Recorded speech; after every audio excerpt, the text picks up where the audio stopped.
Hey y'all, it's Brad Janae. I thought that I would come to you guys today and show you one of my very favorite things. Um, I have a channel that's going that's called TrulyPotted, and TrulyPotted is well, my potted channel.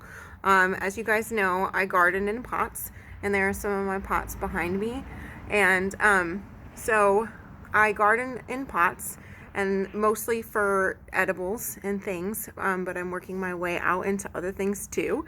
But I thought I would show you some of my very favorite things, and kind of walk you through my little garden as it is right now. So we'll start at one end and we'll kind of work over, and we may not get to all the things, and that's okay. This right here is my sheep. I actually haven't named him.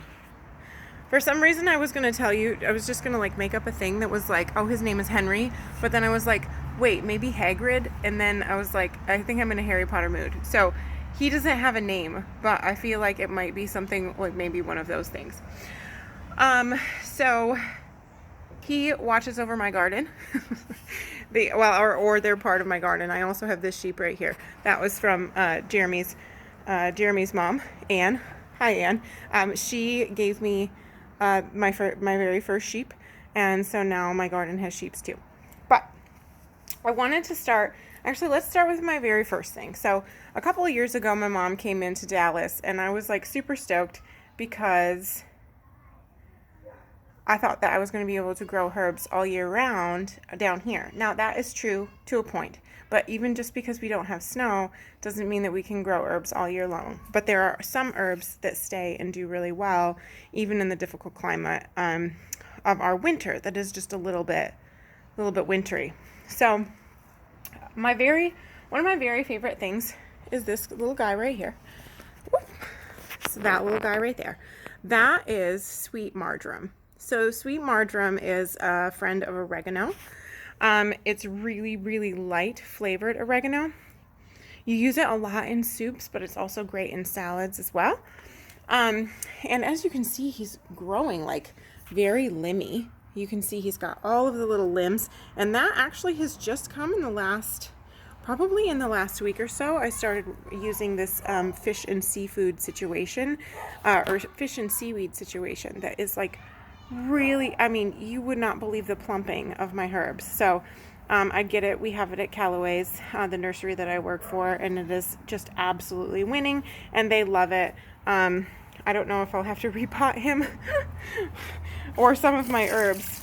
Oh gosh, we got some rain last night, and so all of my herbs that are in pots that have trays have like little wet feet. So this is like just a small lesson in having herbs. Herbs don't like to have wet feet. So what I'm going to do is I'm just going to kind of dump out a couple of these trays, and I'll come back later. But if you don't dump out the trays during the wet season, you're going to get root rot, and your poor little herbs will go away. So this is my marjoram. And then we've got basil. And one of the kinds of thyme. Now this is actually quite funny. That thyme plant I had, I got 2 years ago when my mom came down. This was one of the original plants along with the chives that has stayed with me. Now this, at the beginning, this is actually kind of funny. So at probably 3 weeks ago, this plant was like this big.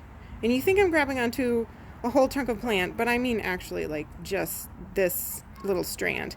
It was it's been sad. And so I repotted it, and I gave it some fish food, and it's just bloomed. And by bloom, I mean not flowers, but just really, really nice. So my parsley I bought new this year. And this is my parsley. As you can see, he's lush and green, and that's because of the fish foods too. So parsley is really, really good in anything. This past week, we got some bacon from Costco, and we had BLTs, and I We didn't have any lettuce, and as you guys know, it's a little bit difficult to go around and get lettuce right now. Not that that's like a hot commodity, but just that if it's like, if you can't stay at home, then you do. So what I did was I took some of this parsley and mixed it with my Swiss chard, and it made an awesome little salad mix because it's really slight and just kind of green flavored. Also, if you're super fancy, you can take this and, you know, chop it up and sprinkle it all over your foods. Be very French. Not to mention the fact that it just adds a nice pop of color. And yeah, it's just good stuff. It's fun to walk through your garden and take little tiny bits and bites of things. So, those are some of my herbs. I've got some more thymes. I've got 2 mints, my spearmint, which is my very favorite. And it's actually not very spearminty, but this is my spearmint right here. So I got this, I think I ended up switching out last year because I started off with a peppermint mint, and that peppermint mint I've cut back, and this is my peppermint mint. And that is really, really good to dry and put in teas, but I don't really do that a lot right now. It's got great flavor, and it's kind of a mintier mint, but I really prefer the spearmint, especially in waters and drinks and things like that. And then my 2 types of chives. So I have an original chive and then a garlic chive. The garlic chive has an awesome flavor to it. And those 2, along with that thyme plant that I showed you up above, have been with me for a couple of years, and they survive through the winter. Now, they might die back a little bit. The chives die back. But yeah. So these are my chives. This is chive number 1, and this is just a regular chive, kind of an oniony chive. It's nice and stocky. And this is, Stu fell over. This is Stu. He is my dragon. He does actually guard the garden. And these are my garlic chives, and they're a little bit finer, but the flavor is a little bit more zingy, and it's pretty tasty. So, I don't know. I've got a lot of interesting things going on in the garden right now. Yesterday I spent some time out here doing some things, and almost to the point where I kind of lost track of time. But this I actually wanted to show you guys. This is my Brussels sprout. So I don't know if you guys can see, but these are my tiny little Brussels. And it is the funniest little thing. I got a Brussels sprout. It was just leaves. It looked kind of like collard greens or like a kale when I got it. And then it started forming this big stalk, and then the leaves started falling off, and I was so disappointed. And then so yesterday I was thinking about throwing it away, and I went to take him out of his pot, and I noticed that these all went into florets. And you guys, if you've ever been to Central Market around Thanksgiving, you know that you can get a whole club of Brussels. And so I might have a club of Brussels, which is just so funny. If anything, I have a tiny club of Brussels, and that's just funny. So I'll just kind of wheel around here. So I've got mint and my baby Brussels. I've got some rosemary over there, some scallions that are regrowing. I've got some dinosaur kale in the back, Swiss chard. In the front here is borage. And that's something I'm trying new this year. That actually, you can't eat the leaves, but you can eat the flowers that come off of it. And I've got some on the other side. I'll show you the beginnings of those flowers. You can eat them. They taste like cucumbers. They actually smell like cucumbers. But one of the other curious things about borage is that it helps other plants grow. So it's a good companion plant. And you can accompany it with tomatoes or like strawberries, and it helps them grow. But I decided to grow some in its own pot. So this little guy right here is actually a leek that I planted because it started sprouting, or not a leek, I'm sorry, a shallot. And I was like, oh, I'm gonna see what happens. So we're seeing what happens. And then over and above here, these are onion shoots. So I started off with slips, and then I planted them. It's been about 30 days, but I must admit that I don't have a full sun situation back here. Now you may ask, how is it that you can get all these herbs to grow when it's not a full sun situation? I don't know. I think that part of it is love. Part of it is the strength of the Texas sun. But I watch them. And if they aren't getting enough sun, if they start to turn limey or they start to get really, really leggy, then I will try to find a sunnier space. In the same way, if they start to shrivel and die, and I can tell that the edges of the leaves are burnt, which is what happened last year. I actually weathered my herbs in the summertime by bringing them out of the sun and having them in an indirect light sort of situation, because for whatever reason in the summertime I get much more sun than I do like right now. And I think that's just like where the sun moves to. I'm just dumping out some of this water. You see how there's water that got caught in that tray for my mint, and if my mint stays with that water, we'll be in big trouble. No mojitos for me. Or strawberry water or whatever. So things that I'm trying new this year. I'm making this lettuce pit, and I thought really it looks a little bit sad right now. They do look a little bit sad. I'm worried that the birds are going to get to them. I may actually end up, but birds got to my lettuces. The only things that I've been able to keep for the birds to not eat, and my herbs, they don't touch those. The squirrels kind of dig in the sides a little bit, but our Swiss chard and that dinosaur kale, the birds don't touch it, which is great. And I'm hoping that this is the same. But like last year, when I tried to start kales, the birds came down and just ate all of my kales, all my spinaches, all my little sprouts were just gone. So that wasn't great. But they are also a little bit more mature. And this sort of mature lettuce tastes a little bit more bitter. And I think that the birds don't like that as much as those nice sweet, like the nice sweet honey green ones that you get when they're so small, like baby kales and things. So things that I've tried new this year, this one is for me. My mother and sisters know that raspberry pie is like one of my very favorite things. And so I've got myself a raspberry bush. So this bush looked absolutely dead. It was sticks. And now it is, well, I'll let you see. It is leaves. Look at all those leaves. And I'm so excited. It just looks so healthy and happy. I don't have a dish on it, which is actually working really well for me right now. I may have to get a dish at a time, but I'm hoping to get at least enough raspberries for something luscious. And then we're going to move over to the next. So this is the next thing that my favorite thing this year is I am doing some potscapes. So last year when I planted things, I got a big old pot and I put a pepper in it, and I got a big old pot and I put tomatoes in it, and I was just hoping for the best. And I didn't really feed them, I've got to admit, but now I've put in a bunch of things and I'm hoping it's working out just all right. So you'll notice in the back, that is called a spike, a Dracaena spike, and it just really creates height. That's my favorite thing. It's just that it creates height. It looks good from a long ways off.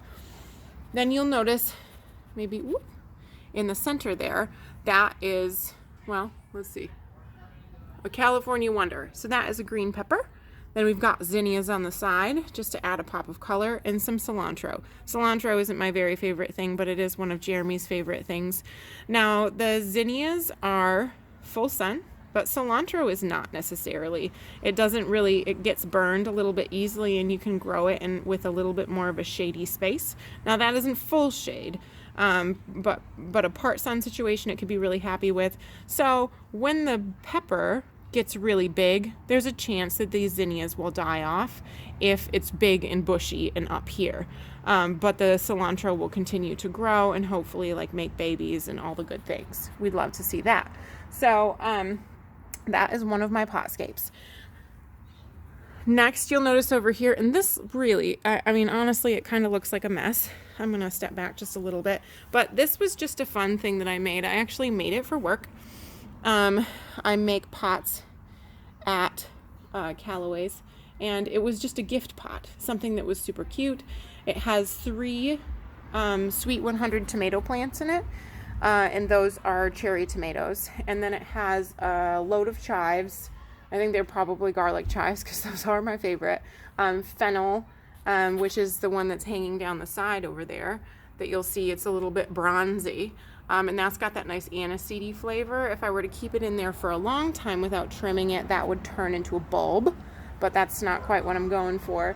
I'll just trim it and put it in salads and things, and then some of that borage. So I'm going to show you a little bit of that borage situation. You'll notice that the tomato plants are actually doing really, really well, getting nice and big. They are a little bit wet, so you'll notice here a little bit of turning. There's a lot going on in here. You can kind of tell that the soil is pretty wet, and it's in a basket, which is not the best idea, but I can transplant these if it doesn't dry out, and that's just fine. But this is that borage. So you'll notice that borage has these nice little bits on it, and when those bloom, that's what we're going to throw into a salad, and that's going to be, right now it's helping the tomatoes grow, but that's going to allow us to see these little flowers and maybe put them in a salad for a little bit of a cucumber flavor. So we're going to we'll go next door. We're going to take a step down. This is my black crim. I didn't have a pot for him, so I just put him in a little bit bigger pot. He was in one of those 4-inch bits, and I'm super excited to get him transplanted at a time, but for right now, he's in his own little space. Then we've got a few more potscapes. So this, you'll notice, it's still got one of those spikes. We'll pull back just a little bit. There we go. All right, so it's still got one of those spikes. It's got some nice thyme in the front. This is a variegated lemon thyme. Lemon thyme is one of my favorites. I love that kind of citrusy hit. The purple on the sides is alyssum. Now, alyssum may not make it through the summer, but as the jalapeno, which is in the center, as the jalapeno gets bigger, there's a chance that it will shade it enough to be okay, but the heat might take it right out. Now, what's not going to get taken right out is on either side of that jalapeno are Texas bluebonnets. So your Texas bluebonnet, you can kind of see it starting in there. The Texas bluebonnets are going to do super well in full sun, along with those peppers. It looks like I've got a little baby pepper. Oh my gosh. And what's more about that baby pepper, I didn't have that baby pepper when I planted it, because when I plant peppers and tomatoes, you have to take off all the flowers. So that is just since I planted it, which is really exciting, because I might have planted it yesterday or the day before. I can't remember, but whoa. So exciting. Okay. So we're going to the next one. This is San Marzano tomato. So against my better judgment, I got San Marzano tomatoes. And you may ask, well, why is it against your better judgment? Well, because San Marzano tomatoes are specifically called San Marzanos because of where they are grown and not necessarily as a variety. Now, this is being sold as a variety, but the fact that they are grown on the bottom of like Mount Vesuvius, and they're sweet and they're supposed to be grown in like volcanic ash, means that they will not be the same. It's kind of like wine. You can grow a cab in places, lots of places, but California does it really well because of where it's situated. So San Marzano tomatoes will be super different in Texas than they are as a San Marzano tomato proper. But, you know, it's a buzzword, and I thought, well, we'll see how it goes, right? So we're going to keep up feeding it. It's actually with some marigolds, you'll notice. And I'm actually going to deadhead this one so that he can grow more blooms. That one really isn't all that good anymore. Go away. Thank you for doing what you've done, little marigold. So marigolds are really great to plant with tomatoes. Why? Tomatoes and basil. Because there are some little black bugs and things that like tomatoes and that eat on tomatoes, but they like marigolds more. So when you plant them with marigolds, you get a little extra pull and your tomatoes don't get so many bugs, which is awesome. So last but not least, and I did plant this one yesterday. So this is lavender lettuce and another lemon thyme. This is a silver lemon thyme. I've actually never had this one. I just grab a little tasty taste.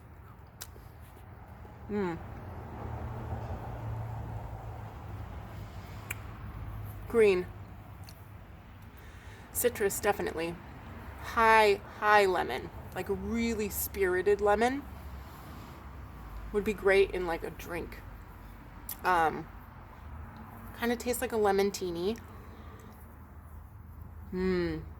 That's delicious. Definitely like a high lemony flavor. Some of the lemony flavors, some of the times are a little bit woody, and they have a very earthy flavor. No, this gives that, but it's almost like a minty. This is like a minty lemon. Yeah, that's good. I'm excited about that one. So thyme is full sun, and so is your lavender. But you know, as the lavender gets bigger and kind of covers this up, these will do just fine. Your thyme will do just fine with a little bit less sun, and the lettuces are fine in a part shade sort of situation or part sun sort of situation. So the lavender gets super big and blocks out some of the sun. That's no probs. An interesting thing I learned about lavender this week is that you always want to water it from the base. Because if you put water right on top of it, that's not like rain. If you like dump it on top, it does something to it and it doesn't work out very well. And since you probably saw these other pots, I'm just going to go through them. So this is my sage. And this actually is curly leaf parsley. Similar to the parsley I had on the other side. What happened to my parsley? Well, I left it outside over the winter. And that's what's left. So parsley doesn't weather very well. But I'm hoping that it will like cut back or something. Maybe. We'll see. I don't know. This is the one that my mom got me. And then this sage I actually got from the farmer's market last year. And so yesterday when I found it, it actually had like growths out to here and with like tiny little leaves on top. And so it was sending all of its energies out into these leaves. And so yesterday when I put these in, and I'll give it some fishy food too, but yesterday when I came out here, some of these leaves were actually yellow. And so the fact that you cut off these bits and allow it to centralize its energies means that it will probably have a better chance of coming back. So I'm hoping he'll do a little bit better. I'm going to dump out the water. See, some of these I don't have to dump, but the ones with trays on the bottom, the rain just gets right in there. So, oh yeah, my last little bit. This is a myrrh stick. My sister gave it to me, and we're, you know, kind of having a race to see whose grows first. I tried to pull it out. I know my family is going to really laugh about that. I tried to pull it out and it wouldn't come, so maybe it has roots. Who even knows? I'm not sure. But last of my little favorite things. So I'm going to go and we have a little inlet, and we actually just cleaned it out. So I'm super excited. Jeremy and I got together and we like cleaned in here, put up all of our stuff. That was probably super fast. Sorry about you guys who get dizzy. But this is my little shelf now of things, and I wanted to show you guys what fishy food I'm talking about because I'm really excited about it. And that will be the last thing that I love today, or at least for this video. So this is Good Natured Fish and Seaweed, liquid fish and seaweed. It is gross looking, you guys. It is like liquid, almost mud or something, but it is actually pieces of like seaweed and like masticated fishes. So it sounds really gross, but it's really, really great stuff. It's what I put on my herbs, and it is just, it has made them so happy. So this is my liquid fish and seaweed. Also pet friendly, which is like so good. So pet and kid friendly. You can use it on your indoor plants, but beware, there is a little bit of a scent to it. Now, I thought that the scent was going to be a little bit more gross. Let's be honest. It's not. It is musky. musty, like a musty smell. It's a little bit fishy. It's on my hand. But, so if you don't want to use it in your house, don't use it in your house, because it will leave us an odor and it will take up a space. Using it outside, you don't even notice it. It's like like 24 or 48 hours or something is how long it lasts. But, so that is my favorite things. That is my thing that I was gonna show you today. Brett's favorite things. Hashtag TrulyPotted. Check out TrulyPotted on Facebook, if you want. I post things about gardening. It's just kind of a positive situation for what we've got going on right now. And check out more of my favorite things. So I will talk to you at another time. Like me if you like me. If you don't, keep it to yourself. I mean, but for real though. All right. So I will talk to you guys later. Have a good day. Happy Sunday.